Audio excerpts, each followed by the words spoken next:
Good evening and a very warm welcome from Vienna to New York. My name is Susanne Teutsch. I am from the joint research network Elfriede Jelinek, and me and Professor Melanie Unseld from the University of Music and Performing Arts, Vienna, will say something about Elfriede Jelinek's musical background. Jelinek's musical education started in her childhood. Particularly, her mother wanted her to learn to play as a part of the bourgeois lifestyle she was striving for. From an early age on, Jelinek was instructed to play the piano and the violin. At the age of 13, she went on to study the organ, later also composition and the recorder at the prestigious Conservatorium, the Conservatory of Vienna, today's Music and Arts University of the City of Vienna, MUC, a very well-known institution for musical education. During Elfriede Jelinek's childhood and adolescence, she realized how music, and especially the intensity of her education, alienated her from her peer group, but also gave her stability. This ambivalence showed itself in Jelinek's relationship to music. Music at that age can be seen as a predecessor for what later became language. The ground, the earth on which she moved, but from which she also wanted to run away. In her essay, Die Zeit flieht, für meinen Orgellehrer Leopold Marksteiner, The Time Flees, from her organ teacher Leopold Marksteiner, she writes, as if the music were the earth on which one walks, and yet, time and again, one wants to escape this ground on which one moves, but that's naturally impossible, because one would fall into the abyss.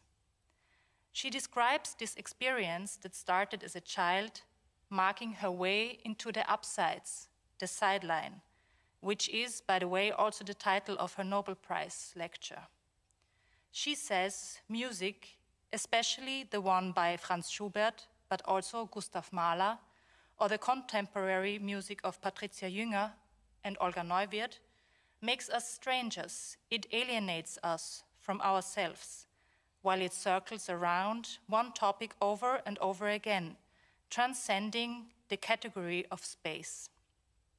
Playing and creating music in that sense also means to be able to navigate through time and to control it by making its passing audible. In 1971, she graduated with an organist diploma. At that time, she had already started to write. She was publishing poems in literature magazines like Protokolle, among other authors like Peter Handke, Friederike Mayröcker, and Ernst Jandl, and released her first novel, Wir sind Lockvögel, Baby. But even though she didn't have the musical career that her mother probably had imagined for her, she stuck to music. And Professor Melanie Unseld will now tell us more about her compositions. Thank you. 3 compositions, or more precisely 3 songs, have survived from Elfriede Jelinek. In the 1960s, as a student, she set 2 of her own texts into music and 1 poem by François Villon, translated by Paul Zech, called Die Ballade von Villon und seiner dicken Margot. The leader on own texts are Klage, 1965, and 1 year later, Meine Liebe. To call Jelinek a composer is therefore possibly an exaggeration. But compose is, after all, a word with many meanings, especially if we think of it from its origin. The Latin word componere means to put together, to create, or to arrange. And here we are tracing a basic idea of Jelinek in her compositions. It is about the configuration, or let me say, the arrangement of time through language and sound. Jelinek emphasizes that music is the audibility of the time flow, in German, die Hörbarkeit des Zeitablaufs. This means, while music sounds, we hear not only music, but time flowing. Time has therefore been a central topic for Jelinek as a musician. Time formation in composition, but also time management in interpretation. In the Laudatio of her organ professor Leopold Marksteiner, she says that she was always played too fast, always faster. And anyone who plays a musical instrument knows what helps against this disease, a metronome. But the beat of a metronome is dictated time, measured from the outside. Interestingly enough, Jelinek considers that the moment when external and internal time coincide is a very special moment, a moment of concentrated energy, she says. Composing, for Jelinek, has therefore been an attempt to create these moments of concentrated energy. It is not surprising that the writer Jelinek, as a composer, chose the genre of lied, a genre that, after all, combines text and music.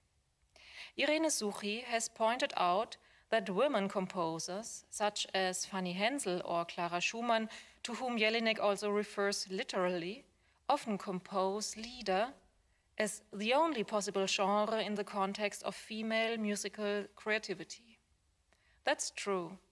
But in the 60s, women did compose, although mostly ignored by the public, by all means and in all genres.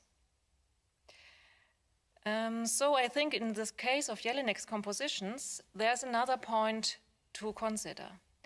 Lied has been very, very important for Viennese modernism in general and for the early discovery of one's own artistic creativity and the search of one's own voice in multiple ways of meaning. Let us think about the early songs of Alban Berg or Alma Schindler, who used songs to express him or herself.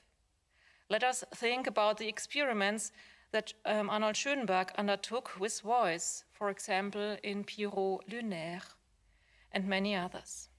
The voice of Viennese modernism is an essential driving force and form of expression. The avant-garde seeks its own voice, while the singer's voice explores boundaries. Jelinek's songs are also characterized by this search of freedom in dealing with voice.